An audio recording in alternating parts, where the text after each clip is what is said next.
Bonjour à tous, donc une vidéo en écho à la précédente, mes chiites, qui s'intitulera mes sunnites, car j'ai vu que certains étaient très sensibles au thème de la précédente vidéo, à son titre, au chiisme, on va dire.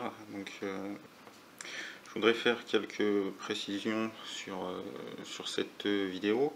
J'ai fait un montage d'une vidéo d'Ahmed Moalek qui nous disait que c'était Khaled Meshal serait chiite, serait au conditionnel. Il ne dit pas que c'est Khaled Meshal, mais en se rappelant ce qu'a dit Dieudonné à plusieurs reprises, au moins à deux, on peut se douter que ce grand responsable du Hamas qui serait chiite, et que Ahmed Moalek aurait entendu de sa propre bouche, serait Khaled Meshal. Et donc j'ai trouvé cette information suffisamment importante dans ce que je fais par rapport à mes précédentes vidéos et mes opinions que je vous donne, pour monter ces 4 minutes de vidéo, car si réellement Khaled Meshal est chiite, on pourrait se demander ce qu'il en est de l'infiltration des autres groupuscules ou groupes islamiques. Dans l'absolu, déjà, dans un premier temps, j'en ai rien à faire qu'il soit chiite. Moi personnellement je suis sunnite, on va dire, enfin je suis musulman, donc voilà, moi j'en ai rien à faire, donc dans l'absolu, qu'il soit chiite, Khaled Meshal ou n'importe qui, hein, il pourrait être jongleur, dresseur d'ours ou cracheur de feu, j'aurais pas repris cette information, mais le fait que ce soit un dirigeant de groupe islamique qui se déclare apparemment en privé chiite, je trouve que c'est une information importante au regard de qui dirige ces groupes islamiques. Donc j'avais fait l'hypothèse farfelue dans plusieurs vidéos que l'État islamique était un faux-né des Américains, un faux-né des Iraniens, un faux-né des Russes. J'avais fait une vidéo où j'essayais de réfléchir au fait qu'ils soient sincères. Donc voilà, c'était plus dans cette perspective-là que je m'interrogeais et que je voulais partager cette information. Donc qui dirige cet État islamique et nombre de groupes ou groupuscules islamiques, quand on sait que l'un des plus anciens, l'un des plus médiatiques, le Hamas, a comme numéro 2 ou 3 un chiite. C'est quand même une information, quand on se pose des questions sur l'infiltration de ces groupuscules islamiques et sur leur propre agenda, qui mérite d'être souligné. On a vu l'État islamique, leurs dernières actualités, en fait, ils ont brûlé vif le pilote jordanien. C'était Abdallah El Jazairi. Je vais reprendre l'article d'Abdallah sur mon blog, car islamiquement, brûler vif quelqu'un, ça ne fait pas partie de l'islam, quoi. Islamiquement c'est interdit, on n'a pas le droit de brûler vif, que ce soit un être humain ou un animal, même des guêpes. Si tu as un nid de guêpes chez toi et que tu veux les faire des guerres pires, t'as pas le droit, islamiquement parlant, de brûler le nid de guêpes. Tu trouves un autre moyen. Donc ils l'ont brûlé vif, c'est assez bizarre, hein, pour un califat d'utiliser cette peine. C'était Khalid Ibn Rafika sur Facebook, j'ai oublié son nom sur Facebook. Si vous voulez son nom sur Facebook, vous me demandez, je le mettrai dans les commentaires. Et donc il faisait remarquer, non pas le fait de brûler vif, mais la cage, qui est un cube avec des barreaux noirs, Donc encore une fois, il y a une symbolique bizarre, on va dire, sur cette mise à mort, sur cette exécution de peine.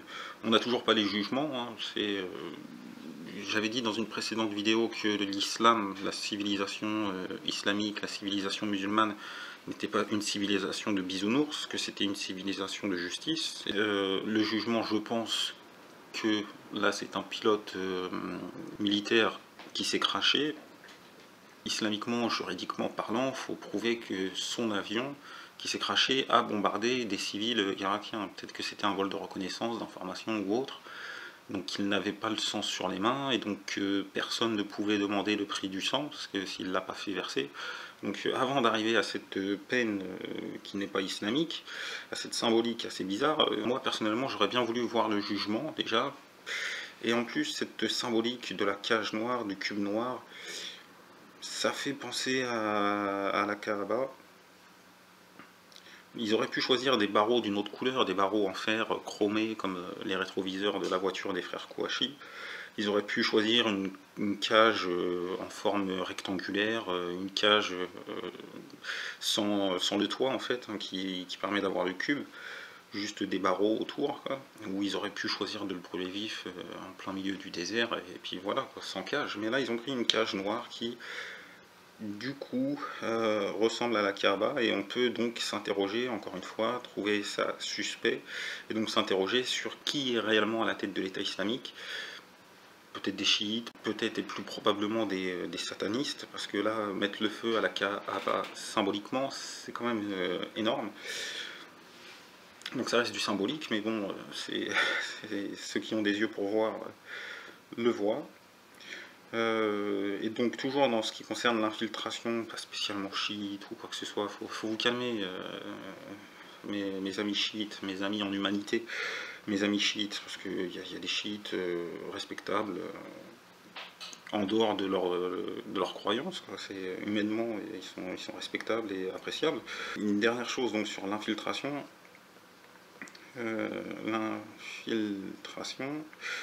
c'est dans le Canard enchaîné du mercredi 4 février 2015, je crois que c'est le 4.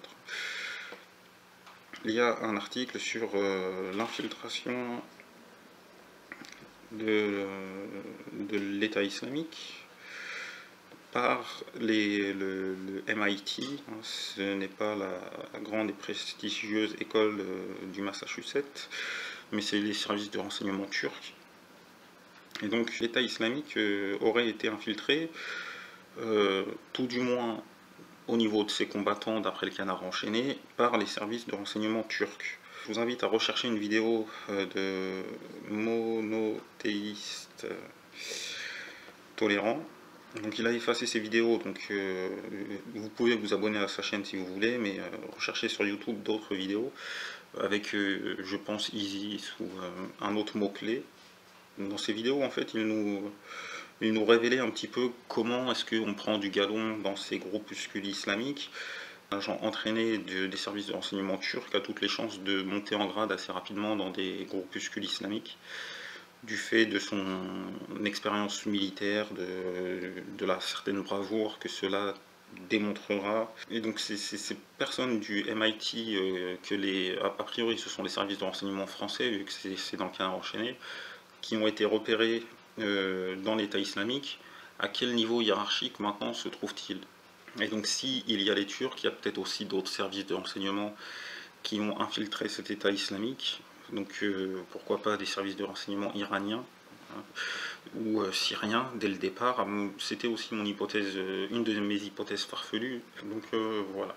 La prochaine vidéo sera la lecture d'un article du Canard enchaîné du 4 février, qui est très intéressant dans ce domaine de l'infiltration, des théories du complot, que vous le vouliez ou non. D'ailleurs aussi, je vais préciser par rapport à une vidéo encore précédente, c'était mes rats jumeaux. Je ne suis pas complotiste dans le sens où je vois un sioniste derrière chaque action, comme Thierry Messant, ou d'autres en France, mais je suis quand même complotiste dans la mesure où je crois au complot divin, que l'on peut appeler bien évidemment le destin, et je crois au Coran, au livre, que c'est Dieu qui a révélé cette parole, et dans ce Coran, il nous est dit que dans chaque cité, il y a un groupe d'hommes qui complotent contre Dieu et contre les hommes.